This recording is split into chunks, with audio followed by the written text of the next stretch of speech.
के हो त अब त्यो क्वालिटीलाई कसरी मेन्टेनेन्स गर्न सक्छु भनेर उसले सोच हरेक प्रोफेसनमा लागेका मान्छेहरूले आफ्नो प्रोफेसनलाई त्यसरी सोचिदिने हो भने अनि देश त विकास भइहाल्यो त उसको मन पनि विकास भयो उसलाई सन्तुष्ट पनि भयो हैन यो चाहिँ पाटोलाई हेर्यो भने चाहिँ बल्ल मेरो विचारमा चाहिँ उसको जीवन पुरस्कृत हुँदै समृद्धितिर जान्छ उसलाई कमसे कम उसलाई चाहिने चिजहरूको लागि अभावग्रस्त चाहिँ हुँदैन। अब यो हाम्रो देशको अवस्था र देश मात्र होइन संसारभरिकै विचलनको अवस्था भयावह छ। त्यसमध्ये मूल रूपमा पारिवारिक विचलन भनेको व्यक्तिगत विचलन पनि त्यसैभित्र चाहिँ राम्ररी समेटिन्छ। अरू धार्मिक सांस्कृतिक आर्थिक राजनैतिक विचलनहरूको पनि व्यापक विचलन छ।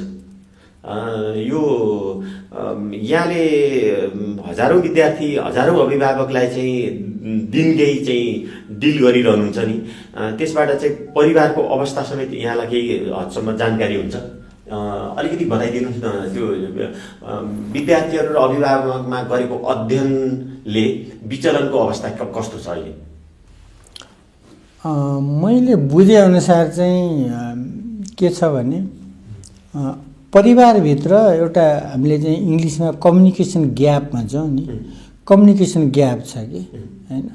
मैले के गर्न खोजेको मेरो इन्टेन्सन्स के हो मैले यो किन गरिराखेको छु भनेको त्यो घरको मेन जो छ लिडिङ गरिराखेको उसलाई पनि आफ्नो परिवारलाई सेयर गर्दैन र परिवारका ती साना जुन बच्चाहरू छन् उनीहरूले पनि कहिले पनि त्यो कल्चरबाट हुर्किन पाएको हुँदैन अनि उसले पनि त्यो आफ्ना कुराहरू उसलाई आफ्नो प्यारेन्ट्सहरूलाई सेयर गर्दैन जसले गर्दा त्यहाँ के हुने भयो एक किसिमको एउटा ग्याप तयार हुने भयो। त्यो ग्यापले बरु ग्याप बढ्दै जाने भयो ग्यापमा चाहिँ त्यो चाहिँ कम हुँदै जाने कुरो भएन अनि त्यसले चाहिँ परिवारमा एउटा विचलन ल्याउने कामहरू गरेको छ।